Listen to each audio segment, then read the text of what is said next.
وجدان کی نظریں جس لڑکی کی تلاش میں بھٹک رہی تھی، بالآخر وہ اسے کالج کے گیٹ سے نکلتی دکھائی دی تھی۔ وہ سر جھکائے باقی لڑکیوں سے الگ ہوتی سڑک پر آ چکی تھی۔ وہ گاڑی اس کے برابر لا کر روک چکا تھا۔ اپنے قریب گاڑی رکنے پر اس نے گھور کر گاڑی روکنے والے کو دیکھا، مگر وجدان پر نظر پڑتی وہ لب بھینچ کر آگے بڑھ جانا چاہتی تھی کہ وجدان کی گوسیلی آواز نے اس کے قدم روک دیے۔ گاڑی میں بیٹھو آ کر، ورنہ مجھے سب کے سامنے زبردستی کرنا پڑے گی۔ وہ دل میں لا کر رہ گئی تھی۔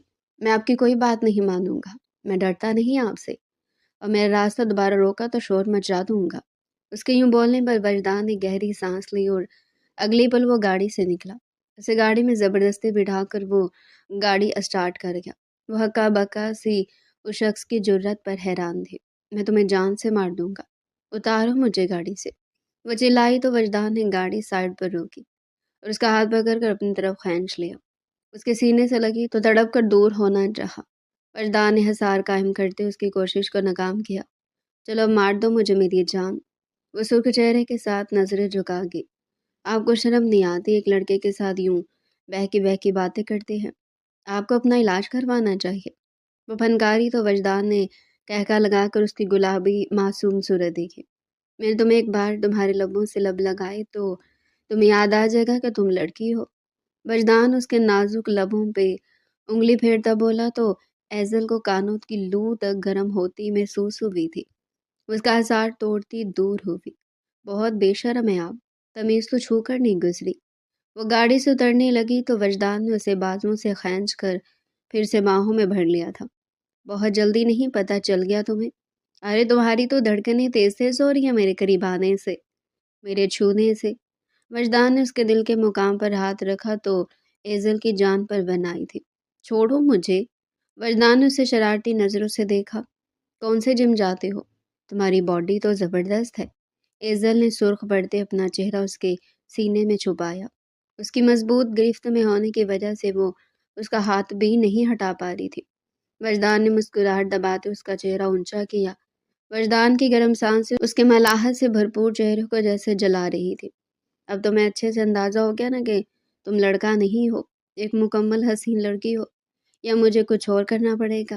ایزل نے اسے گورا اور خود کو چھڑانے کی کوشش کی۔ وجدان نے اس کی ٹھوڑی پر لب رکھے تھے۔ وہ جی جان سے کام کر رہ گئی تھی۔ وجدان نے اس کی حالت دیکھی تو اسے خود سے دور کیا اور بھرپور نظر اس کے وجود پر ڈالی۔ وہ خود میں سمٹنے لگی تھی۔ وہ ہنسا، چلو بتاؤ کیا نام ہے تمہارا، اور تم رہتی کہاں ہو؟ اگر نہیں بتایا تو ابھی نکاح کے لیے اٹھا کر لے جاؤں گا۔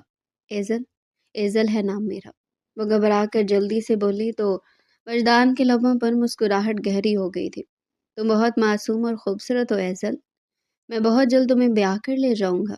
آپ مجھ سے شادی کیوں کرنا چاہتے ہیں؟ آپ کو میری مجبوری کیوں سمجھ میں نہیں آتی؟ میں لفظوں میں بول کر بیان نہیں کر سکتا۔ میں لڑکا ہوں اور ایک لڑکے کی شادی لڑکے سے کبھی نہیں ہوتی۔ آپ کس کے لفظ سب ادھورے رہ گئے تھے۔ وجدان نے اسے اپنی طرف کھینچتے اس کے لبوں پر لب رکھتے ہوئے اسے پوری شدت سے باہوں میں بھینچ لیا تھا۔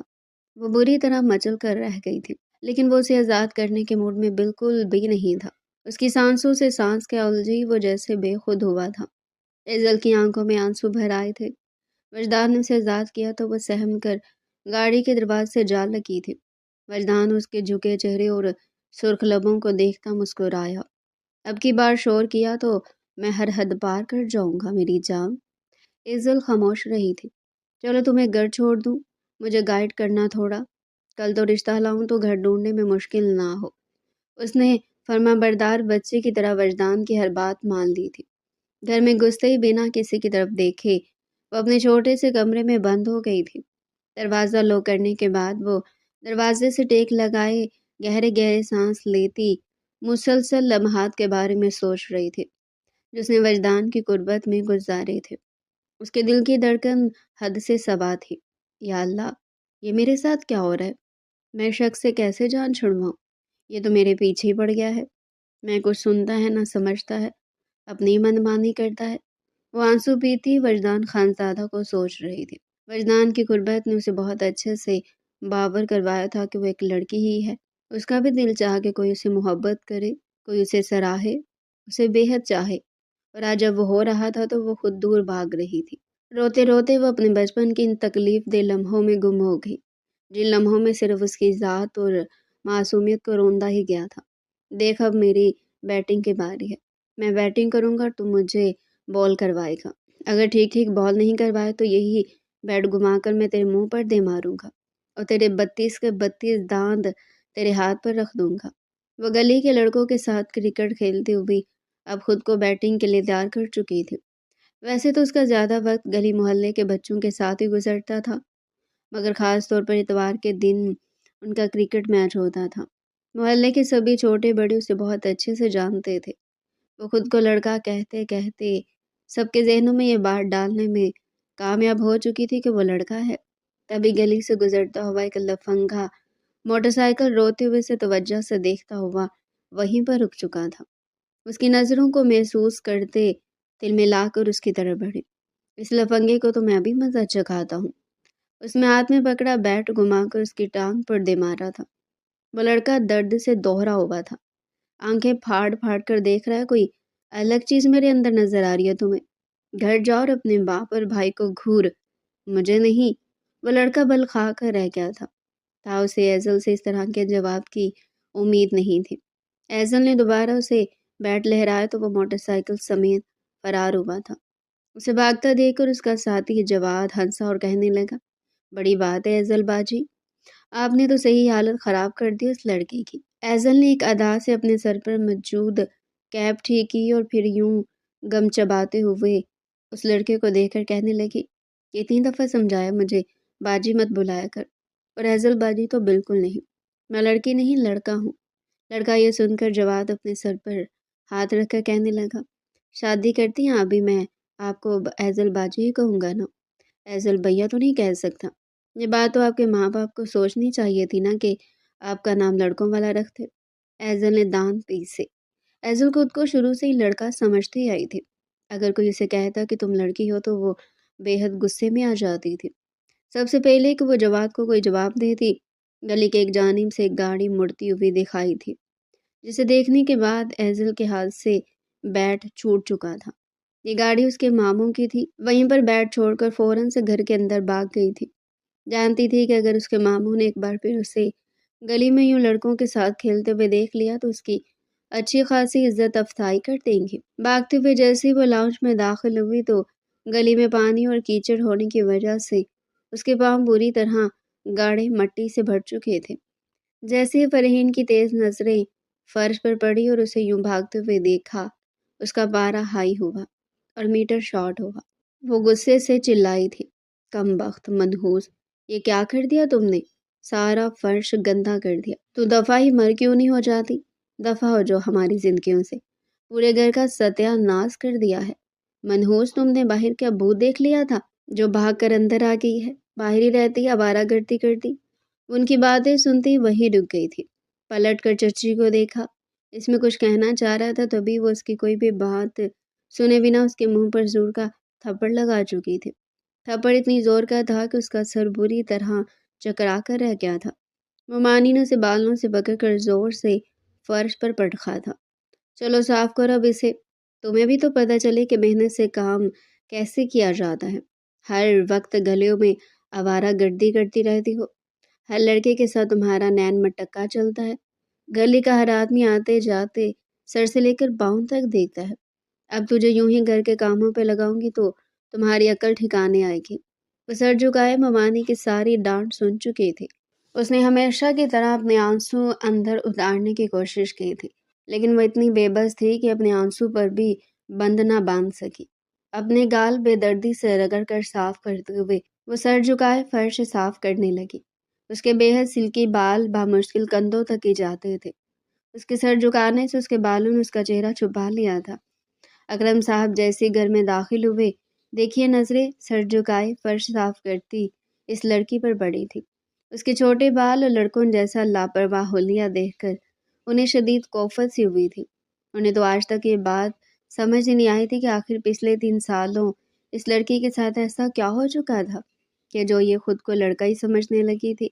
شاید ماں باپ کے گزر جانے کا صدمہ ابھی تازہ تھا کہ فرحین ممانی نے اسے کچن کے کاموں میں لگا دیا تھا، اور اسے یہ بات بھی باور کروا دی تھی کہ ان کی بیٹی عروا کا رشتہ دیکھنے کے لیے کچھ لوگ آ رہے ہیں، اور اسے سختی سے تاکید کی تھی کہ وہ کسی صورت بھی مہمانوں کے سامنے نہ آئے۔ عروا کے لیے رشتے والے آنے والے تھے، اور وہ تو کمرے میں بیٹھی خود کو میک اپ کر رہی تھی۔ اب میں بیوٹی باکس لے کر بیٹھ گئی تھی، کبھی سکراب تو کبھی ماسک چہرے پر لگا رہی تھی۔ کچن کے کاموں سے فارغ ہو کر وہ تھکی ہاری عروا روم کے پاس ہی کمرے میں چلی آئی تھی۔ اس کی تیاریاں دیکھ کر وہ ایک لمحے کے لیے جیسے پرجوش ہوئی تھی۔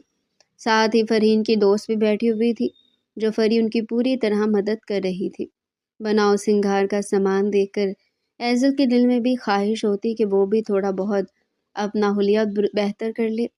خوبصورت تو وہ ویسے بھی بہت تھی، بے حد گوری، گلاب سی رنگت، ملاحت سے بھرپور نقوش، بڑی بڑی سیاہ آنکھیں اور گداز لبوں کے ساتھ جب وہ مسکراتی تو دیکھنے والے کی نظریں اس کی مسکراہٹ میں الجھ جایا کرتی تھی۔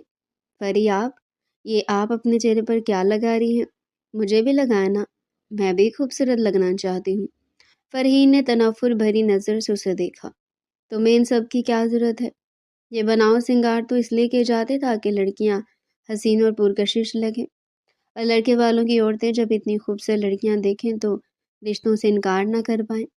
لیکن تمہیں ان سب چیزوں کی ضرورت بھلا کیوں ہونے لگی؟ تم لڑکی تھوڑی ہو، تمہیں تو لڑکیوں والی کوئی بات ہی نہیں ہے۔ اس کا مذاق اڑاتے ہوئے بولی تو اس کی دوست بھی ہنس دی تھی۔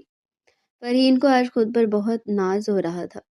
بہت بڑے گھر سے اس کا رشتہ آیا تھا اور وہ بے حد خوش تھی، تو سب کو تیار ہوتا دیکھ کر، چمکیلے بھڑکیلے کپڑے پہنتے دیکھ کر ایزل کے دل میں بھی خواہش جاگی تھی کہ وہ جب شادی کرے گی اسے ممانی کی باتیں نہیں سننا پڑیں گی، ہر وقت کچن میں برتن نہیں دھونے پڑیں گے، اور نہ ہی بہت دیر بعد اسے تھپڑ کھانے پڑیں گے۔ کھانا بھی وقت پر ملا کرے گا، نہ کسی کا جھوٹا کھانا پڑے گا، اور نہ ہی اسے 2 دن تک بھوکا رہنا پڑے گا، بلکہ وہ تو اپنے شہزادے کی شہزادی بن کر رہے گی۔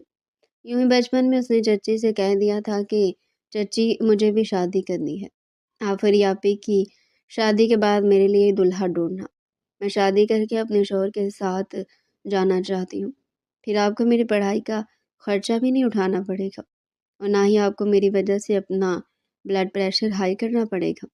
آپ مجھ سے جان چھڑانا چاہتی ہیں نا، تو آپ کے پاس اس سے بہتر کوئی راستہ نہیں ہے کہ آپ میری شادی کروا دیں۔ وہ معصوم سے انداز میں بولتی ہوئی اپنی ممانی کے شاطر دماغ اور ان کے خیالات سے انجان تھی۔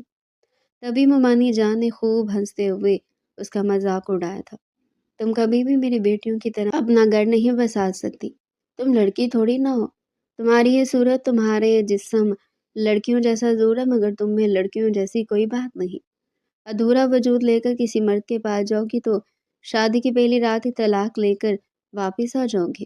تمہیں کسی کی دلہن نہیں بلکہ کسی کوٹھے کی رانی ہونا چاہیے، یا پھر تمہیں خواجہ سراؤں کے ساتھ مل کر ناچ گانا کرنا چاہیے۔ ان کے اس قدر تلخ باتوں پہ اس معصوم سی لڑکی کا دل بری طرح کام کر رہ گیا۔ اس کے کچے دماغ میں نہ جانے وہ کیا کیا باتیں ڈال رہی تھی۔ وہ بری طرح سے سہم گئی تھی۔ کیا مطلب ہے آپ کا؟ کیا کہہ رہی ہیں آپ؟ میں تو لڑکی ہوں۔ ممانی نے اسے نفرت سے دھکا دیا تھا۔ دفع ہو جو، تم میرا دماغ مت کھاؤ، بس اتنا یاد رکھو کہ تم ادھوری اور نامکمل ہو، اور تمہاری یہ منحوسیت اور بدبختی کا سایہ میں اپنی بیٹیوں پر ہرگز نہیں پڑنے دوں گی۔ جو مکمل لڑکی ہوتی ہے نا، اس سے 12 سال کی عمر میں ہی پیریڈز آ جاتے ہیں، لیکن تمہیں تو اس کے بارے میں معلوم تک نہیں ہے۔ تمہیں لگتا ہے کہ تم مکمل ہو، تم جیسی لڑکیوں کی شادیاں کبھی نہیں ہوتی، ساری زندگی دوسروں کی غلامی کرنا پڑتی ہے، فالتو سامان کی طرح گھر کے کونے میں پڑی رہتی ہیں، یا پھر انہیں ایسی جگہ پر چھوڑ کر آیا جاتا ہے جہاں پر تم جیسی لڑکیاں دوسروں کے رحم و کرم پر ہوتی ہے۔ ایزل کا دل ٹوٹ کر کرچی ہو چکا تھا۔ وہ خود کو اب لڑکی نہیں بلکہ لڑکا ہی سمجھنے لگی تھی، حالانکہ اس کا وجود لڑکیوں کی طرح ہی نشو نما پا رہا تھا۔ اس کا وجود ایک مکمل حسین لڑکی کے سانچے میں ڈھل چکا تھا، اور اس کا معصوم حسن چڑھتی جوانی کے ساتھ ساتھ مزید نکھرتا جا رہا تھا۔ لیکن ممانی کی باتیں سن کر وہ دل برداشتہ ہو جاتی تھی۔ دھیرے دھیرے اس نے خود کو سخت کرتے خول میں سمیٹ لیا تھا۔ اگلی شام گھر پر مہمان آنے والے تھے۔ سبھی تیار ہو گئے تھے، اچھے کپڑوں میں، اچھے حلیے میں تھے، لیکن ایزل کو کسی نے بھی جھوٹے منہ پوچھا تک نہیں تھا۔ وہ ڈھیلے ڈالے ٹراؤزر شرٹ میں لڑکا بنی گھوم رہی تھی۔ جب افتخار صاحب تیار ہو کر کمرے سے باہر نکلے اس کا حلیہ دیکھ کر ان کا دماغ گھوم گیا تھا۔ انہوں نے فرحین کو آواز دے کر بلایا اور زور سے بولے، اس لڑکی کا حلیہ درست کروا لو، یہ کیا لڑکوں کے لباس میں گھوم رہی ہے؟ میں مہمانوں کے سامنے کوئی ڈرامہ نہیں برداشت کروں گا۔ اسے کوئی ڈھنگ کے کپڑے پہنا کر کسی کام لگا دو اور اسے سب سمجھا دو۔ وہ آنکھیں دکھاتے باہر نکل گئے تھے۔ فرحین نے نفرت سے اسے دیکھا اور پھر سامان سے پری کا ایک پرانا جوڑا نکال کر دیا تھا۔ لو، یہ پہن کر کچن میں یہ کام کرتے رہنا، خبردار جو مہمانوں کے سامنے آئی تو مجھ سے برا کوئی نہیں ہوگا۔ زیادہ سا لباس پہن چکی تھی، لیکن جب دوپٹہ اس نے اپنے کندھے پر ڈالنا چاہا خاصا عجیب لگ رہا تھا۔ سمجھ نہیں آ رہی تھی کہ دوپٹے کو کیسے سیٹ کرے، کیونکہ اس نے کبھی دوپٹہ لینے کی زحمت کی ہی نہیں تھی۔ لیکن جیسے تیسے دوپٹے کو اس نے اپنی کمر پر باندھ لیا تھا اور کچن میں کام پر لگی۔ باہر مہمان آ چکے تھے۔ وہ مسلسل باہر سے آنے والی خوشگوار آوازوں اور ہلکی پھلکی ہنسی کو سنتے ہوئے نہ جانے کتنی بار اپنے آنسو پی چکی تھی، لیکن اس کا کام تو کچن میں بس کھانا پکانا تھا۔ دعوت کا سارا کھانا بنا کر وہ فری ہو چکی تھی اور ممانی سب مہمانوں کے سامنے بڑی اتار کر کہہ رہی تھی کہ یہ سب کھانا میری بیٹی نے بنایا ہے۔ وہ پھیکی سی ہنسی ہنستی تھی۔ اگر وہ کھانا خراب کر دیتی تو کیا ہوتا؟ مہمان کھانا چھوڑ دیتے، فری کا رشتہ نہیں ہوتا اور ماموں مانی اس کی اچھی خاصی درگت بنا دیتے۔ وہ بہت کچھ کر سکتی تھی، مگر اس چھت کے چھن جانے کا ڈر اسے خوفزدہ کر دیتا تھا۔ مہمان کھانا کھا چکے تو آتے جاتے ممانی اسے منع کرتی، خبردار جو کچن سے باہر نکلی تو اور کھانے میں سے کچھ بھی لیا تو۔ 2 دن سے اس نے کچھ نہیں کھایا تھا، ابھی بھی پیٹ پہ ہاتھ رکھے ہوئے تھی۔ یہ سوچ رہی تھی کہ کب مہمان جائیں گے اور وہ برتن لا کے رکھے گی، جو بھی بچا ہوگا وہ کھا لے گی۔ جب سارے مہمان جا چکے تو ممانی نے اشارہ کیا تھا کہ برتن اٹھا کر لے جاؤ۔ وہ جو برتن اٹھا رہی تھی تو لڑکے کی ماں جو ٹیبل پر موبائل بھول گئی تھی واپس اندر آئی تھی اور نظر ہیزل پر پڑ گئی۔ چھوٹے بالوں میں بھی وہ بے حد خوبصورت لگ رہی تھی۔ وہ پلٹی اور کہنے لگی کہ فرین، اس لڑکی سے تو آپ نے تعارف نہیں کروایا مجھ سے، کون ہے یہ؟ ان کے اشارہ کرنے پر وہ جلدی سے دوپٹے کو ٹھیک کرتی ایزل ان کے سامنے آ گئی اور رسمی سلام دعا کر کے کہنے لگی، میں ان کی بھانجی ہوں۔ لڑکے کی ماں مسکرانے لگی، ایزل تھی ہی اتنی معصوم، اچھا بڑی پیاری ہو تم، آؤ بیٹھو ہمارے ساتھ۔ وہ ایزل کو لے کر اپنے ساتھ بیٹھ چکی تھی۔ فرین اسے کارخانے والی نظروں سے دیکھ رہی تھی۔ فرین، میں چاہتی ہوں کہ اپنے چھوٹے بیٹے کے لیے ایزل کا رشتہ بھی لگے ہاتھوں مانگ لوں۔ مجھے یہ لڑکی بہت پیاری لگی ہے، آپ نے پہلے مجھے اس کے بارے میں بتایا ہوتا تو میں یوں بات نہیں کرتی۔ فری کو مکمل نظر انداز کرتے وہ مسلسل ایزل کو دیکھ رہی تھی۔ ایزل نے سنا تو فوراً خود کو اٹھ کر کھڑی ہو گئی تھی۔ نہیں نہیں آنٹی، یہ ایسے کیسی باتیں کر رہی ہیں آپ؟ میں لڑکی تھوڑی ہوں جو میرا رشتہ مانگ لیا۔ آپ فری کو دیکھیں، کتنی پیاری سی ہے وہ، اور مجھ میں ایسی کوئی بات نہیں، میں تو لڑکا ہوں۔ آپ بنا عجیب ہی باتیں کر رہی ہیں۔ تبھی فرین کو بھی غصہ آ گیا تھا، بنا لحاظ کیے بولی تھی، بہن جی یہاں پر میری بیٹی کے رشتے کی بات ہو رہی ہے، اب لگتا ہے میری بیٹی میں کوئی خاص دلچسپی نہیں دکھا رہی ہے۔ اس بات پر وہاں پر اچھی خاصی تو میں ہو چکی تھی۔ فرین تو انہیں اچھا خاصا ذلیل کر کے گھر سے باہر نکال چکی تھی۔ فری کمرے میں کھڑی یہ سارا منظر دیکھ رہی تھی۔ فرین غصے سے اندر آئی تھی، فری بھی ان کے ساتھ ہی تھی۔ اکرم صاحب سر تھامے بیٹھے تھے، اب آپ اس لڑکی کو گھر سے کیوں نہیں نکال دیتے؟ یتیم خانے بھی تو چپے پر موجود ہے، اسے وہاں چھوڑ کر آئیے۔ اس کی وجہ سے اتنا اچھا رشتہ ہاتھ سے نکل گیا۔ ماں بیٹی پر جیسے ایک جنون سا سوار ہو چکا تھا۔ ایزل ان کی برداشت سے باہر ہو گئی تھی۔ میری تمام کوششیں ناکام ہو گئی۔ میں 1 مہینے سے تیاری کر رہی تھی اس خاتون کی نظر مجھ پر سے نہ ہٹے، میں سب سے زیادہ پیاری لگوں اور ہر صورت میں یہ رشتہ چاہتی تھی، لیکن اس لڑکی کی وجہ سے سب برباد ہو گیا۔ مجھے سمجھ نہیں آتی کہ اس لڑکی میں ایسا کیا خاص ہے جو ہر بار میرے لیے رشتہ آتا ہے اور لوگ اسے پسند کر کے چلے جاتے ہیں اور میری تمام کوششیں ناکام ہو جاتی ہیں۔ فری بولتے بولتے ایک دم شدت سے روتی تھی۔ فریم بیگم اسے بالوں سے پکڑ کر فرش پر پٹخا، میرا بس چلے تو میں تیرے منہ پر تیزاب گرا دوں، تمہاری بوٹی بوٹی کر کے چیل کووں کو کھلا دوں، تمہیں میں 1 منٹ کے لیے بھی اپنی نظروں کے سامنے برداشت نہیں کر سکتی۔ تمہاری وجہ سے میری بیٹی کے اتنے اچھے رشتے ہاتھ سے نکل گئے، تم نے ہماری زندگی اجیرن کر دی ہے۔ جب سے منحوس ہماری زندگی میں آئی، ہماری خوشیوں پر تو گرہن لگ چکی ہے۔ ڈر کے مارے تو ایسا کچھ بول بھی نہیں پائی تھی، وہی فرش پر بیٹھ کر روتی رہی تھی۔ اور جا کر بھی وہ اپنی غلطی اور اپنا قصور نہیں ڈھونڈ پائی تھی۔ آخر اس کی غلطی ہی کیا تھی؟ صبح جب اٹھی تو بھوک سے نڈھال ہو چکی تھی، لیکن وہ صرف کالج میں جانا تھا۔ یونیفارم پہنا تیار ہوئی تو اسے چکر بھی آ رہے تھے۔ جب باہر آئی تو کھانے کی میز پر کچھ بھی کھانے کو موجود نہیں تھا۔ سب کچھ فرحین نے پہلے اٹھا کر کچن میں رکھ دیا تھا۔ کچھ پیسے اس کے پاس موجود تھے، اس نے سوچ لیا تھا کہ اب کالج جا کر ہی کچھ کھا لے گی۔ کالج کی گاڑی اسے لینے کے لیے آتی تھی، لیکن فری سے پہلے نکل چکی تھی۔ جیسے فری گاڑی میں بیٹھی تو ساتھ ہی ڈرائیور کو کہہ دیا کہ بس آج میں ہی جاؤں گی۔ ڈرائیور نے گاڑی چلا دی۔ جب تک ایزل گھر سے نکلی گاڑی جا چکی تھی۔ آج اس نے اسائنمنٹ بھی جمع کروانی تھی۔ اس کی آنکھوں میں آنسو آ چکے تھے۔ آخر کیوں کر رہے تھے سب اس کے ساتھ ایسا؟ شاید وہ نامکمل لڑکی تھی اس لیے۔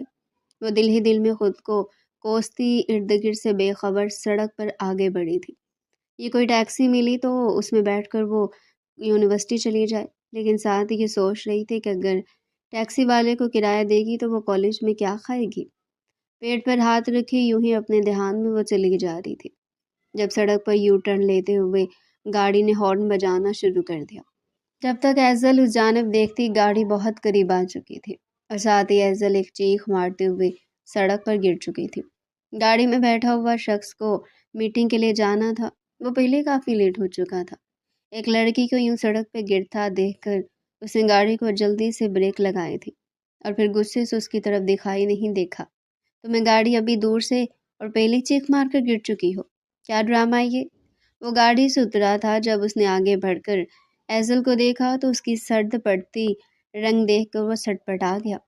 پرکشش اور بھولی صورت دیکھ کر وجدان خان زادہ اسے دیکھتا ہی رہ گیا تھا۔ اس نے اپنے سر پر اسکارف لے رکھا تھا جس میں اس کی صورت اور خوبصورت لگ رہی تھی۔ اس نے ایزل کو اٹھانا جہاں، لیکن وہ تو بے ہوش ہو چکی تھی۔ ایزل کو اپنی گود میں اٹھایا تھا، پہلی بار اس لڑکی کو یوں اپنے اتنے قریب دیکھ رہا تھا۔ دل بڑے زور سے دھڑک رہا تھا۔ اسے پچھلی سیٹ ڈال کر اس نے گاڑی ہاسپٹل کی طرف موڑ دی۔ ہاسپٹل پہنچ کر جب اس نے اس کا چیک اپ کروایا تھا، ڈاکٹر نے بتایا کہ ان کا بلڈ پریشر کافی لو ہو چکا ہے۔ ویسے بھی لگ رہا ہے جیسے یہ کافی ٹائم سے بھوکی بھی ہیں۔ آج کل کی کالج کی لڑکیاں ڈائٹ کے چکر میں کچھ کھاتی پیتی نہیں ہیں۔ دیکھیں کہ اس قدر کمزوری ہو چکی ہے ان کو۔ آپ ایسا کریں، ان کے لیے کچھ فروٹ اور جوسز لے کر آئیں اور انہیں پلائیں۔ وجدان تو بس اس کی معصوم صورت دیکھتا رہ گیا تھا۔ اس کی اتنی اہم میٹنگ تھی جو وہ بالکل ہی بھول چکا تھا۔ پہلی بار وہ کسی لڑکی کے اتنا قریب آیا تھا اور کسی کو اتنا نظر بھر کر دیکھا تھا۔ کچھ تو تھا اس کے چہرے میں جو وہ نظریں نہیں ہٹا پا رہا تھا۔ تبھی وہ ہلکا سا کسمساتے ہوئے آنکھیں کھول کر اسے دیکھنے لگی۔ اس کی سیاہ بڑی بڑی آنکھوں میں دیکھتے وجدان کو اپنا دل ڈوبتا ہوا محسوس ہوا۔ ہوش میں آتی وہ بے قراری سے اپنے وجود کو چھو کر جیسے یقین کر رہی تھی کہ وہ زندہ بھی ہے یا نہیں۔ اس کی اس حرکت پر وجدان کے لبوں پر مسکراہٹ بھی کر گئی اور وہ شرارت سے بولا، محترمہ گاڑی سے ٹکرائی نہیں، میری گاڑی تو آپ سے 2 فٹ کی دوری پر تھی جب آپ بے ہوش ہو کر گر گئی۔ لگتا ہے آپ کو ڈائٹ کا بہت زیادہ شوق ہے، کچھ کھاتی پیتی نہیں، کمزوری کی وجہ سے آپ بے ہوش ہو گئی تھی۔ شکر کریں آپ کو کوئی چوٹ نہیں لگی۔ خوبصورت آنکھوں میں ہلکی سی نمی چمکی اور چہرہ سرخ ہوا جیسے وہ خود پر بہت کنٹرول کر رہی ہو، لیکن وجدان کو اس کا چہرہ اس کے جذبات کی عکاسی کرتا ہوا معلوم ہوا۔ مجھے واقعی بہت بھوک لگی، پلیز مجھے کچھ کھانے کو دے دیں۔ اب یہ میں سمجھے کہ میں بھوکا ہوں یا کوئی مانگنے والا ہوں۔ آپ کی گاڑی سے ٹکرا کر میں بے ہوش ہو گیا تھا نا، تبھی بہت کمزوری محسوس کر رہا ہوں اور آپ کا حق بھی بنتا ہے کہ آپ میری تیمارداری کریں۔ وجدان نے آنکھوں میں حیرت بھر کر اسے عجیب نظروں سے دیکھا۔ ارے پاگل لڑکی، مجھے لگتا ہے تم ابھی بھی ہوش میں نہیں آئی ہو۔ کوئی دماغ پر چوٹ تو نہیں آ گئی جو خود کو لڑکا سمجھ رہی ہو؟ محترمہ خود کو دیکھیں، مکمل لڑکی ہیں آپ۔ اس کے سراپے پر نظریں جماتے ہوئے شریر انداز میں بولا تو ایزل نے جیسے خود میں سمٹتے ہوئے اس کی نظروں سے خود کو بچانا چاہا۔ نہیں نہیں، میرے دماغ پر کوئی چوٹ نہیں آئی، میں لڑکا ہی ہوں، بس کسی کسی کو میری شکل لڑکیوں جیسی لگتی ہے، ورنہ میں لڑکا ہی ہوں۔ بس آپ مجھ سے زیادہ باتیں مت کہہ رہے ہیں نا، میرے کھانے پینے کا انتظام کرے۔ وجدان نے اپنی حیرت پر قابو پاتے ہوئے اسے نظر بھر کر دیکھا۔ اس کے معصوم چہرے پر ایسا کچھ تھا کہ وجدان کے دل کو کچھ ہوا۔ اچھا ٹھیک ہے، تم پریشان مت ہو، میں تمہارے لیے کچھ لاتا ہوں۔ چیک اپ کروانے کے بعد وجدان اسے واپس اپنی گاڑی میں لے آیا تھا۔ جہاں اس نے اس اجنبی لڑکی کے لیے بہت سارا فروٹس اور بھی کھانے کا سامان منگوا کے رکھا اور پھر اسے کھانے کا اشارہ کرتے ہوئے خود گاڑی سٹارٹ کر دی۔ وہ اس قدر بھوکی تھی کہ پوری توجہ سے کھانا کھاتے ہوئے وہ یہ بھی بھول گئی تھی کہ وہ اس وقت کسی اجنبی کے ساتھ ہے اور وہ اسے گاڑی میں کہاں لے جائے گا۔ اس بات کی طرف اس کا بالکل بھی دھیان نہیں تھا۔ وجدان کی نظریں بار بار اس کے چہرے کی جانب اٹھ رہی تھی۔ اسے سیب کھاتے ہوئے وجدان کی طرف بڑھا دیا، لو تم بھی کھاؤ، مجھے لگتا ہے مجھ سے زیادہ تم بھوکے ہو۔ وجدان نے سر نفی میں ہلایا، نہیں نہیں تم کھاؤ، میں تو گھر سے ناشتہ کر کے نکلا تھا۔ اس کی بات سنتے ہی ایزل نے ناگواری سے منہ بنایا، ٹھیک ہے تو پھر جب میں کھا رہی ہوں تو بار بار میرے منہ کی طرف کیوں دیکھ رہے ہو؟ نظر لگانے کا ارادہ ہے کیا؟ اور اگر تمہارے یوں دیکھنے سے میرے پیٹ میں درد شروع ہوا تو… وجدان نے دانت پیسے۔ کھانا کھانے کے بعد اسے خیال آیا تو فوراً وجدان کو کندھے سے پکڑ کر جھنجھوڑا، خوب مسٹر، تم مجھے یہ کہاں لے کر جا رہے ہو؟ ابھی گاڑی روکو اور مجھے نیچے اتارو، مجھے تو شہر کا چپا چپا معلوم ہے، میں خود گھر چلا جاؤں گا۔ وجدان نے اسے گھور کر دیکھا، اتنی جلدی نہیں جانے دوں گا، پہلے میرے کچھ سوالوں کے جواب دو، پھر بھلے چلے جانا۔ مجھے بتاؤ تمہاری کوئی منگنی شنگنی تو نہیں ہوگی، یا کسی کو پسند کرتی ہو، یا کوئی تمہیں پسند کرتا ہو؟ ایزل نے اسے آنکھیں دکھائی، کیوں؟ آپ کیوں پوچھ رہے ہو؟ اسے ایک دم سے خوف آنے لگا تھا اس اجنبی سے۔ وجدان نے شرارت سے اس کے چہرے پر پھونک ماری تھی اور پھر مخمور لہجے میں بولا، وجدان خان زادہ کا تم پر دل آ گیا، اور جس پر وجدان کا دل آ جائے وہ اسے حاصل کر کے رہتا ہے۔ وہ سہم کر اس سے دور ہوئی تھی، دل تیزی سے دھڑکا تھا، لیکن اس شخص کو جواب دینا بھی ضروری تھا۔ تبھی تھوک نکلتے ہوئے ہمت کر کے بولی تھی، مجھے کہاں خبر تھی کہ تم بھی باقی مردوں کی طرح مجھ پر گندی نظر رکھو گے۔ وجدان فوراً سنجیدہ ہوا تھا، میں نے کوئی غلط بات تو نہیں کی، میں تو تم سے شادی کرنے کا کہہ رہا ہوں، کہا نا تم پر دل آ گیا تو ظاہر ہے وقت گزاری تو نہیں کر رہا نا۔ وہ وجدان کی بات اور اس کے انداز سے بے حد خوفزدہ ہو گئی تھی۔ وہ بلا کی تیزی سے گاڑی سے نکلی تھی اور پھر گاڑی کے شیشے پر جھک کر تیز آواز میں بولی تھی، آپ انتہائی گھٹیا اور کم ظرف انسان ہیں، آپ کو ذرا شرم نہیں آتی ایک لڑکے کے ساتھ اس طرح کی باتیں کرتے ہوئے؟ اب میں جا رہا ہوں، اپنے لیے کوئی دوسری ڈھونڈ لو۔ وجدان سر تھام کر رہ گیا تھا۔ اس لڑکی کو ڈھونڈنا وجدان کے لیے بالکل بھی مشکل نہیں تھا، اس بات کے لیے وہ بالکل بھی فکر مند نہیں تھا۔ اسے دور جاتے ہوئے دیکھ کر گہرا مسکرایا، دعا کرو کہ تمہارا مجھ سے دوبارہ بہت جلد سامنا ہو، اور پھر میں تمہیں بہت اچھے سے بتاؤں گا کہ تم لڑکی ہو یا لڑکا ہو۔ دل میں میٹھی سی چبھن ہوئی تھی، وہ ہنسا تھا۔ کالج سے واپسی اسے دیر ہو چکی تھی، تبھی کالج جانے کا ارادہ کینسل کرتے ہوئے وہ قریبی پارک میں اگر بیٹھ گئی تھی، اور پھر چھٹی کے بعد اس کے قدم گھر کی طرف اٹھنے لگے تھے۔ لیکن جیسے وہ گھر پہنچی تو ممانی اور فری کو اپنے سامنے کھڑا پایا۔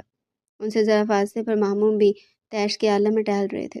مجھے سچ سچ بتاؤ ایزل کہ تم سارا دن کہاں رہی ہو؟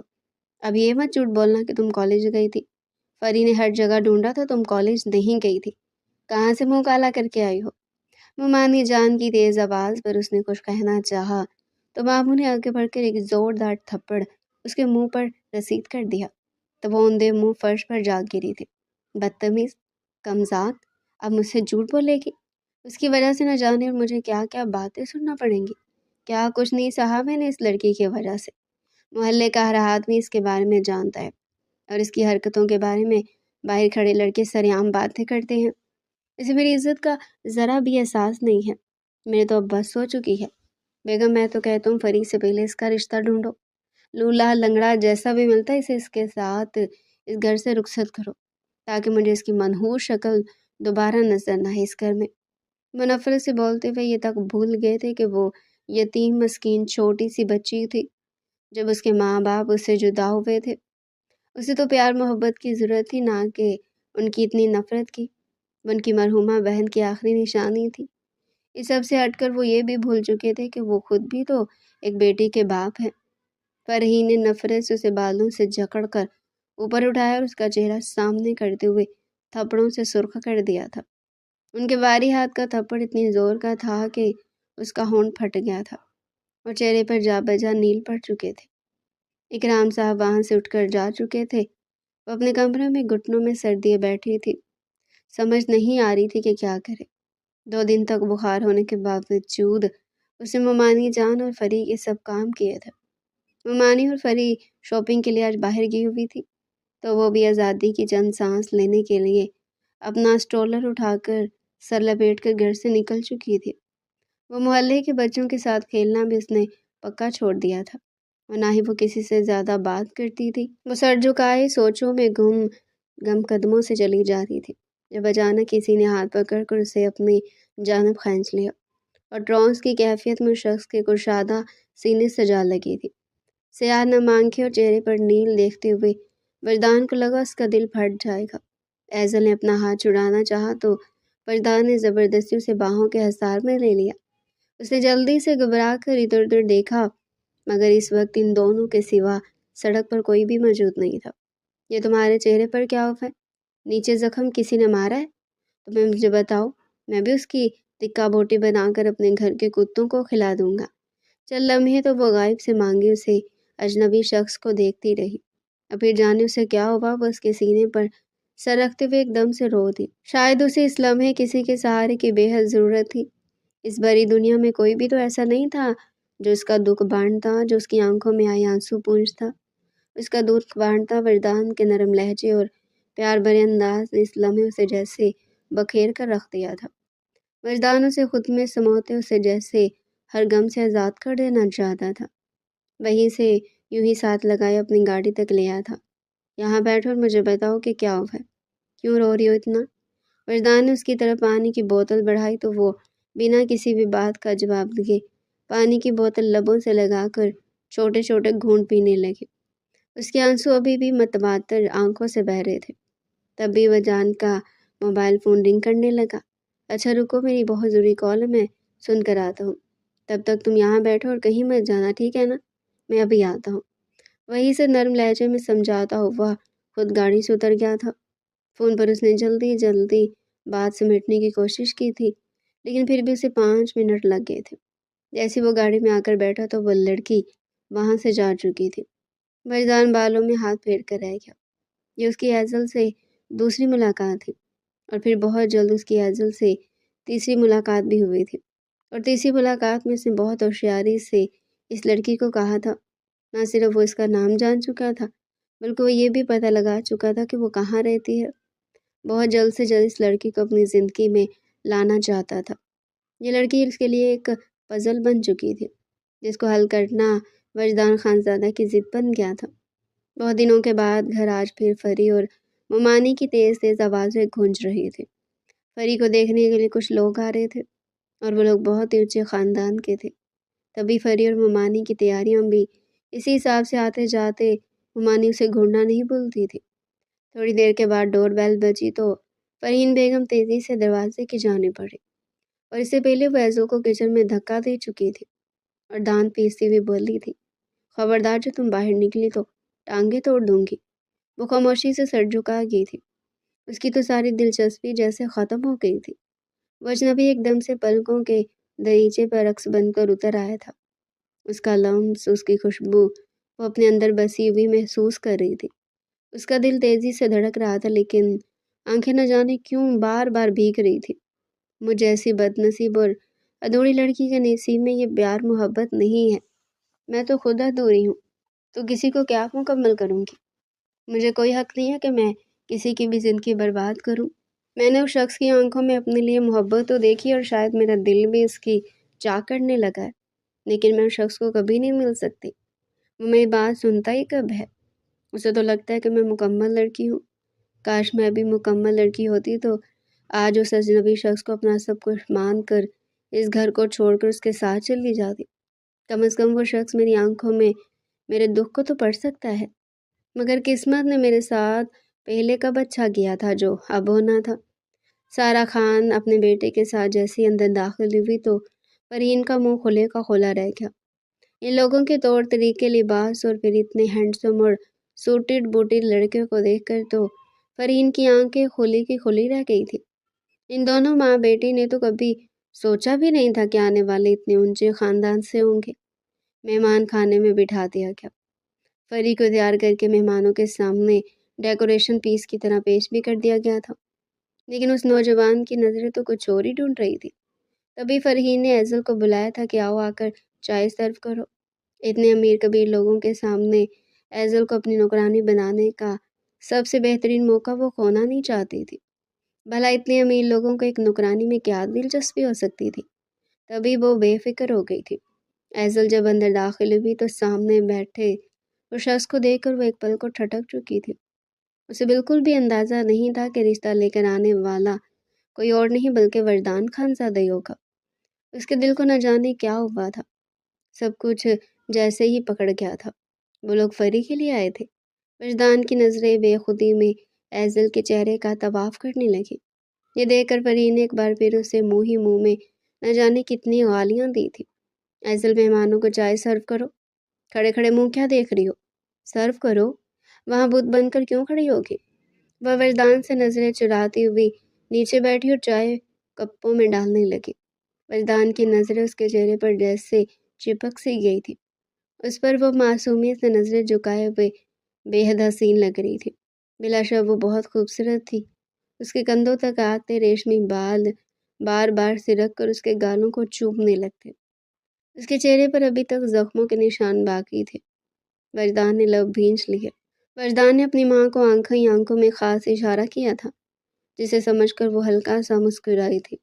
یہ لڑکی کیا لگتی ہے آپ کی؟ وہ ایزل کی طرف اشارہ کرتی ہوئی بولی تو فرحین تیز لہجے میں بولی، یہ تو ہماری نوکرانی ہے۔ سارا کے گھورنے پر وہ بری طرح گڑبڑا گئی۔ نہیں، میرا مطلب تھا یہ میری بھانجی ہے، میرے شوہر کی مرحومہ بہن کی بیٹی ہے۔ یہ بچپن سے ہمارے ساتھ ہی ہے۔ کیا بتاؤں آپ کو، یہ ایک نمبر کی ڈیٹھ اور آوارہ لڑکی ہے۔ سارا دن لڑکوں والا حلیہ بنا کر محلے کے بچوں اور لڑکوں کے ساتھ لگی رہتی ہے۔ فرحین مہمانوں کے سامنے اس کی خوب عزت افزائی کر رہی تھی۔ ایزل کا جی چاہا زمین پلٹے اور وہ اس میں سما جائے۔ وجدان کے سامنے اس کے کردار کو کیا سے کیا بنا کر پیش کیا جا رہا تھا۔ وہ اٹھ کر وہاں سے بھاگنے لگی تو وجدان نے بے اختیار اس کا ہاتھ تھام کر روک لیا۔ وجدان کی اس حرکت پر جیسے ان سب کو سام سونگ کیا تھا۔ کوئی ضرورت نہیں ہے تمہیں یہاں سے جانے کی، میں تو یہاں آیا ہی تمہارے لیے ہوں۔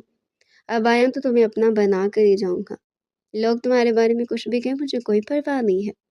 وہ عزت کی آنکھوں میں دیکھتا ہوا نرم اور محبت بھرے لہجے میں بولا تھا، جبکہ فرحین بیگم کا جسم تو ایسے ہوگا جیسے ان کے جسم سے کسی نے روح کھینچ لی ہو۔ اکرام صاحب بھی جیسے بے یقینی کے عالم میں اٹھ کھڑے ہوئے تھے۔ وجدان نے فرحین کی آنکھوں میں دیکھتے ہوئے کہا، میں یہاں پر ایزل کے لیے آیا ہوں۔ مسٹر اکرام صاحب، میں آپ سے آپ کی بانجی کا رشتہ مانگنا چاہتا ہوں۔ شادی تو میں اسے کسی بھی طریقے سے کر سکتا تھا، لیکن میں چاہتا ہوں کہ میں اسے اس گھر سے عزت کے ساتھ رخصت کروا کر لے جاؤں۔ اکرام صاحب تو ویسے بھی اس لڑکی سے جان چھڑوانا چاہتے تھے۔ وہ تو فوراً سے مانگے کہ ٹھیک ہے، اب اسی کو اگر پسند کر چکی ہوں تو ٹھیک ہے، میں اس کا رشتہ آپ کے ساتھ کرنے کے لیے تیار ہوں۔ فرحین بیگم تو بھڑک چکی تھی، لیکن وجدان کے پاس ان کا منہ بند کرنے کے لیے اور بھی بہت سارے طریقے تھے۔ ایک بڑی رقم کا چیک ان کے سامنے پھینکتے ہوئے وہ سخت لہجے میں بولا تھا، یہ پیسے رکھ لیں، باقی کی ساری زندگی بیٹھ کر کھائیں گے تو بھی ختم نہیں ہوں گے۔ اگر ہو جائیں تو مجھ سے اور مانگ لینا، لیکن یہ لڑکی اب میری امانت ہے۔ خبردار اگر کسی نے اسے ہاتھ میں لگانے کی کوشش کی تو میں جمعہ کو آؤں گا بارات لے کر، اب سب تیاریاں میں خود کروں گا۔ آپ بس میری امانت کا خیال رکھے۔ وہ سارا بیگم کا ہاتھ پکڑتا ہوا انہیں وارن کرتا تیز قدموں سے باہر نکل گیا تھا۔ وہ جو کب سے خاموش کھڑی تھی تیز قدموں سے اس کے پیچھے بھاگی۔ اس سے پہلے کہ وہ گاڑی میں بیٹھتا وہ اس کا بازو پکڑ کر اسے روک چکی تھی۔ آپ کو میں نے سمجھایا تھا نا کہ میں آپ سے شادی نہیں کر سکتا۔ اب سمجھتے کیوں نہیں ہے کہ میں نہیں ہوں جو آپ سمجھ رہے، میں لڑکا ہوں، اور لڑکے کی لڑکے کے ساتھ شادی نہیں ہوتی۔ وجدان نے اس کی آنکھوں میں دیکھتے ہوئے شرارت سے کہا، مجھے لگتا ہے تمہیں پھر سے باہوں میں قید کر کے مجھے بتانا پڑے گا کہ تم لڑکی ہو۔ خیر وہ تو میں تمہیں بہت جلد بتا ہی دوں گا، بس ایک ہفتہ اور میری جان۔ ایزل نے کچھ کہنا چاہا تو وہ اس کے لبوں پر انگلی رکھا۔ بس میری جان، اب کچھ مت کہنا، ساری باتیں ایک ہی بات کریں گے۔ دیکھو گاڑی میں مما میرا انتظار کر رہی ہیں اور اب تم بس میرا انتظار کرنا۔ اس کے ملائم گال کو سہلاتا ہوا گاڑی میں جا بیٹھا تھا، جبکہ وہ نم ہوتی آنکھوں سے گاڑی کو دور جاتا ہوا دیکھتی رہی تھی۔ ایک ہفتے کے بعد بالآخر وہ دن بھی آن پہنچا تھا جس دن کا وجدان خان کو بے صبری سے انتظار تھا۔ رات گئے جب وہ اپنے کمرے میں واپس آیا تو اس کی ماما سارا خان اس کے کمرے میں دلہن کو سیج پر بٹھائے جانے کیا کیا باتیں سمجھا رہی تھی۔ اس کے علاوہ مسکرائے تھے۔ سارا اسے دیکھتے ہوئے ان دونوں کو پیار دیتے ہوئے کمرے سے نکل گئی تھی، جبکہ دروازہ لو کرتا وہ اس کی جانب بڑھا۔ اس سے پہلے کہ وہ اس کے قریب بیٹھتا، بہت ہی اپنے سر پر اوڑھے ہوئے دوپٹے کو بے دردی سے کھینچتے ہوئے دور پھینک چکے تھے۔ وجدان خانزادہ نے منہ کھولے حیرت سے اس کی یہ حرکت دیکھی تھی، لیکن جیسی ہی نظر اس کے حسین چہرے پر گئی تو جیسے پلٹنا بھول گئے۔ وہ اس قدر حسین لگ رہی تھی کہ جیسے اس پر کسی اپسرا کا گمان ہو۔ اس کے وجود کی نسوانی لذت اور نزاکت نے وجدان کو اتنا بے خود کر دیا تھا کہ وہ ارد گرد جیسے سب بھلا بیٹھا تھا۔ تبھی وہ بیڈ سے اترتے ہوئے زور سے چلائی تھی، کتنا منع کیا تھا نا میں نے آپ کو کہ مجھ سے شادی مت کریں، آپ کی زندگی خراب ہو جائے گی، لیکن آپ نے میری ایک بات نہیں سنی۔ آپ کیا چاہتے ہیں کہ میں اپنا آپ کے سامنے کھول کر رکھ دوں اور پھر آپ میرا تماشا دیکھیں؟ جی، اس حقیقت سے میں خود نظر چراتی ہوئی انجان بنی رہی۔ بس حقیقت کو آپ کھول کر میرے منہ پر دے مارنا چاہتے ہیں۔ ایک نامکمل ادھوری لڑکی کے ساتھ شادی کر کے آپ کو آخر کیا ملنا تھا؟ اور ویسے بھی میں تو لڑکا ہوں نا۔ اس سے پہلے کہ وہ مزید کچھ بولتی، وجدان اسے سختی سے بازوں سے تھام کر اپنے سامنے کیا اور اس کے حسین نقوش پر نظر جماتے ہوئے اسے گہری نظر سے دیکھا۔ مجھے بتاؤ کیا خرابی ہے تم نے؟ ابھی دور کر دیتا ہوں۔ تم آخر سمجھتی کیا ہو خود کو؟ پاگل سمجھا کیا مجھے؟ تمہیں کیا لگتا ہے کہ میں ایک لڑکے سے شادی کر سکتا ہوں؟ محبت کرتا ہوں تم سے۔ پتہ نہیں کیوں تمہاری اس مونی صورت نے پہلی نظر میں مجھے دیوانہ کر لیا تھا۔ اب مجھے بتاؤ تمہارے ساتھ کیا مسئلہ ہے؟ تم یوں خود کو کیوں نہ مکمل سمجھتی ہو؟ ایزل کی نظریں جھک گئی تھی، آنسو چھلک کر گالوں پر بیٹھ نکلے تھے۔ نامکمل کا مطلب نہیں سمجھتے آپ؟ بچے ہیں کیا؟ اس کے یوں چڑھ کر بولنے پر وجدان کے لب مسکرائے تھے۔ وجدان نے اسے باہوں میں بھرتے ہوئے اس کے آنسو صاف کیے تھے۔ میری جان، تم نے کبھی خود کو آئینے میں دیکھا؟ تم سب مکمل حسن تھا، میں نے کسی لڑکی میں نہیں دیکھا۔ صورت بھی کمال اور تمہارے اس حسین نازک بدن کی نزاکت بھی کمال ہے۔ یقین مانو تمہارے جیسا فگر پانے کے لیے تو لڑکیاں بھی ترسی ہیں، اور تم ہو کہ خود کو اپنا مکمل نامکمل کہتی ہو۔ ایزل اس کی باہوں میں تڑپ کر رہ گئی تھی۔ تم لڑکا ہو نا میری جان، تو مجھے اسی حالت میں قبول ہے، لیکن تم تو خیر سے کہیں سے بھی مجھے لڑکا نہیں لگتی۔ نسوانی حسن تھا تمہارا، قیامت خیز ہے۔ اس کی دھڑکنوں پر نظر جما کر بولا تو ایزل کی رنگت سرخ پڑ گئی۔ آپ کی زندگی برباد ہو جائے گی۔ آپ کا یہ عالیشان گھر اور آپ ایک مکمل انسان ہیں۔ میں یہ سب ڈیزرو نہیں کرتی، پلیز مجھ سے دور رہیں۔ اس کا ہاتھ پکڑ کر کہنے لگا کہ اگر تمہارے ساتھ رہتے ہوئے میری زندگی برباد ہوتی ہے تو مجھے 100 بار ایسی بربادی قبول ہے۔ آج کے بعد تو میرے دل کے ساتھ ساتھ اس گھر کی بھی مالک ہو۔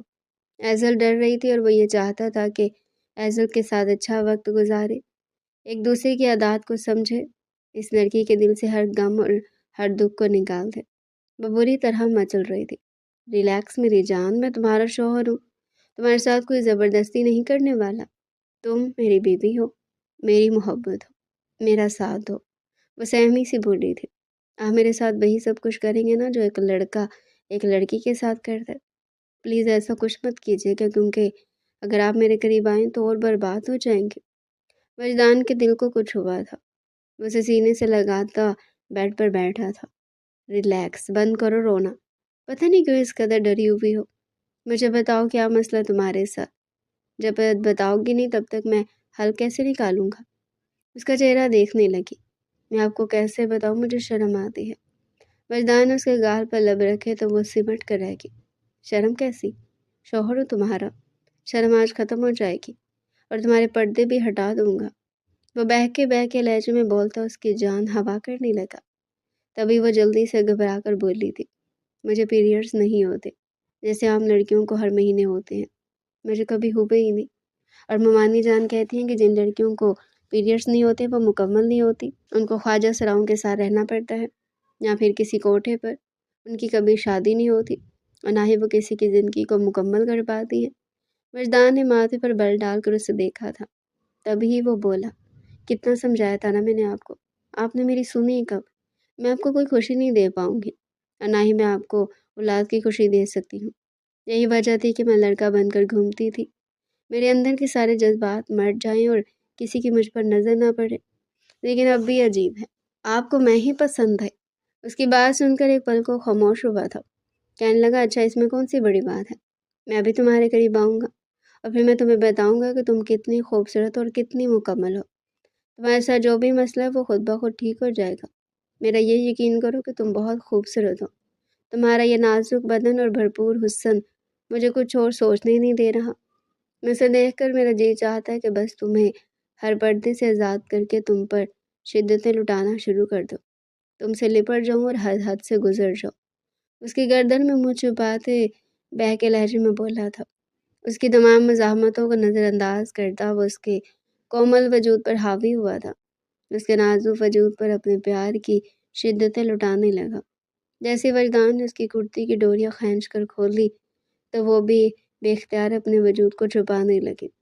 اس کے ہاتھ ہٹاتا اسے پر نظروں سے دیکھتا اس کی گردن پر لب رکھنے لگا۔ گردن سے نیچے تک کا سفر کرتا وہ اس کی دھڑکنوں کو میسج کرنے لگا۔ ایزل اس کی شدتوں پر تڑپ اٹھی۔ وجدان کی قربت اور اس کی شدتوں کا سہنا اس کے بس میں کہاں تھا۔ اس کے لبوں پر جھک کر اپنی چھاپ چھوڑنے لگا۔ جیسے وہ اس کے بے حد قریب ہوا تو ایزل کے لبوں سے زوردار چیخ نکلی تھی۔ وہ بے بس ہو چکی تھی۔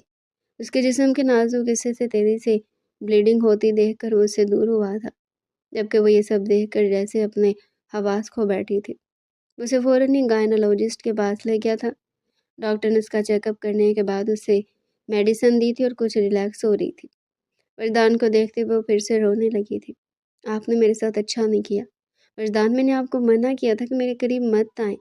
وجدان نے اس کے اس سستے وجود کو باہوں میں بڑھ کر اس کے ماتھے پر لب رکھے تھے۔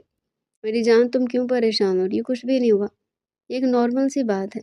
تم میری بات نہیں سمجھو گی، ابھی تھوڑی دیر میں ڈاکٹر آئے گی نا تو وہ تمہیں سمجھائیں گے۔ جیسی ڈاکٹر آئی تو ایزل نے وجدان کی شکایت لگاتے ہوئے اپنی تکلیف کے بارے میں بتایا۔ ڈاکٹر مسکرا دی تھی۔ ایزل آپ کے ساتھ کچھ بھی برا نہیں ہوا، بلکہ آپ نے شوہر نے تو آپ کی بہت بڑی مشکل کو حل کیا ہے۔ جس پریشانی میں آپ سالوں سے تھی وہ اب ختم ہو جائے گی۔ کچھ لڑکیوں کو پیریڈز کا مسئلہ اس لیے ہوتا ہے کہ ان کے جسم میں ایک نازک سا پردہ ہوتا ہے جو کبھی تو خود ہی ریموو ہو جاتا ہے تو کبھی اس کی تہ موٹی ہونے کی وجہ سے وہ نہیں ختم ہوتا، تو اس لیے چھوٹی سی سرجری کے بعد ہٹایا جاتا ہے۔ لیکن آپ کے کیس میں تو ایسا کچھ نہیں تھا، اس لیے آپ کو نامکمل سمجھتی ہیں، جبکہ ایسا کچھ نہیں ہے۔ آپ یہ میڈیسن کھائیں اور کچھ دن کے بعد ایک نارمل اور پرسکون زندگی گزاریں، اور یقین رکھیں کہ آپ اللہ تعالیٰ کے فضل و کرم سے مکمل ہیں۔ وہ منہ کھولے حیرت سے ڈاکٹر کی بات سن رہی تھی۔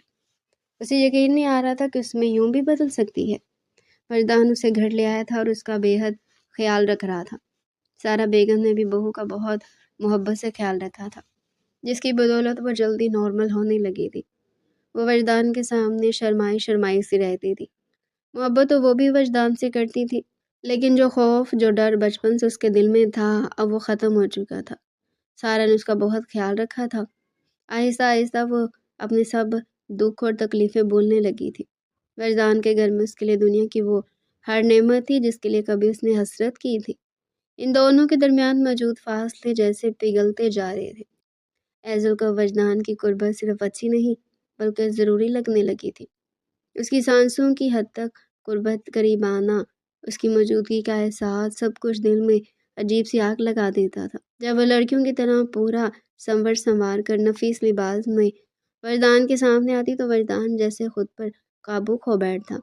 اس کی نگاہیں ایزل پر ٹھہر جاتی، دل بے ترتیب دھڑکنے لگتا، اور وہ لمحہ لمحہ اس کی جانب مزید کھینچتا چلا جاتا، جیسے اس کے وجود کے سوا اب کچھ اور دکھائی نہ دیتا ہو۔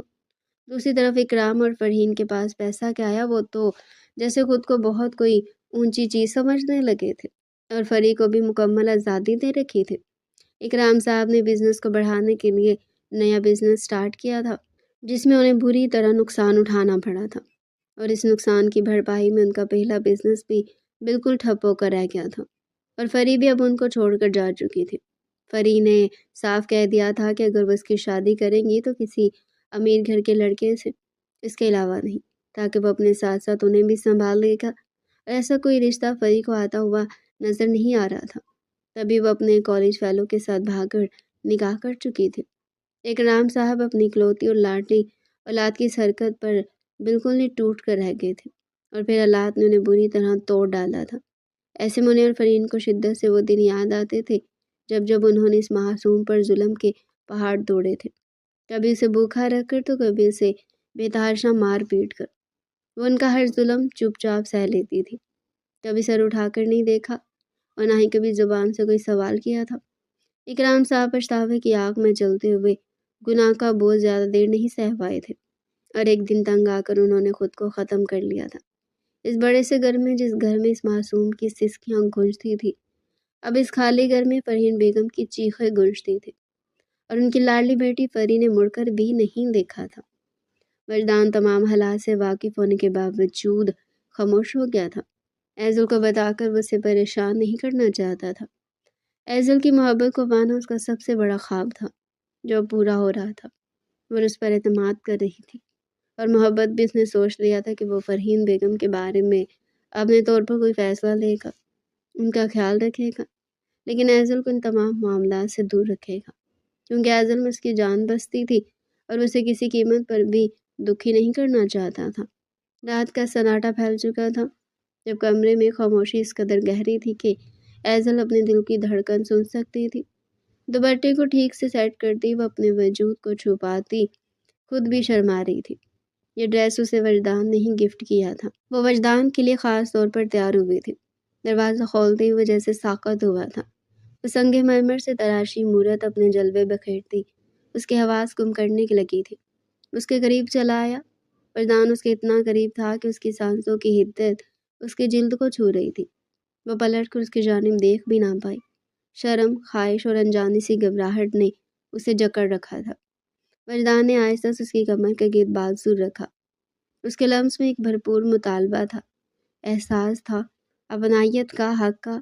ایزل کے بدن میں سنسنی سی دوڑ گئی اور اس کے ہونٹوں سے بے اختیار ایک ہلکی سی سانس نکلی۔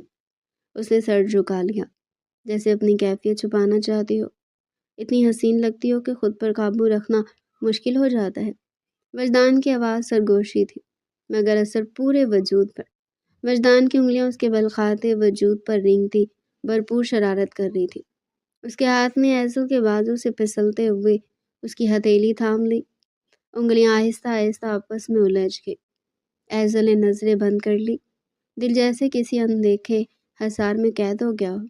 وہ شرما کر اس کے سینے سے لگی، مگر وجدان نے اسے اور قریب کر لیا، جیسے ایک لمحے کو بھی فاصلے کی اجازت نہ دینا چاہتا ہو۔ وجدان نے اس کے کان کے قریب جھک کر سانس لی اور اس کا دوپٹہ اس کے وجود سے الگ کیا۔ ایزل کانپ گئی۔ وجدان، اس بار اس کا نام لرزتی ہوئی دعا بن گیا۔ وجدان نے پہلے اس کی پیشانی کو چوما، پھر گال پر ٹہرا، جیسے ہر لمس کو محسوس کرنا چاہتا ہوں۔ ایزل کے رخسار انگاروں کی طرح دہک اٹھے۔ وہ شرم سے اس کی گرفت میں اور سمٹ گئی، مگر وجدان کی باہوں نے اسے محفوظ کر لیا، شدت کے ساتھ مگر نرمی سے۔ جب اس نے اس کے ہونٹوں کو چھوا تو وہ لمس مختصر نہیں تھا۔ ایزل کی سانسیں بکھر گئی، آنکھیں بند ہو گئی، اور دل نے مان لیا کہ یہ صرف قربت نہیں، یہ عشق تھا، شدت والا، پورے وجود پر چھا جانے والا۔ وہ خود کو وجدان کے سپرد کرتے اس کا ساتھ دینے لگی تھی۔ وجدان نے اسے اپنے سینے سے لگائے رکھا۔ تم میری کمزوری ہو ایزل، اور ایزل نے خاموشی سے سچ کو قبول کر لیا تھا۔ تو ڈیئر پیارے ناظرین، یہ تھا آج کا ہمارا انٹرسٹنگ اور مزے کا ناول۔ مزید ایسے ہی ناول ہمارے چینل پر ڈیلی سننے کے لیے چینل کو سبسکرائب کریں، ویڈیو کو لائک کریں اور کمنٹ سیکشن میں اپنی رائے لازمی دیں۔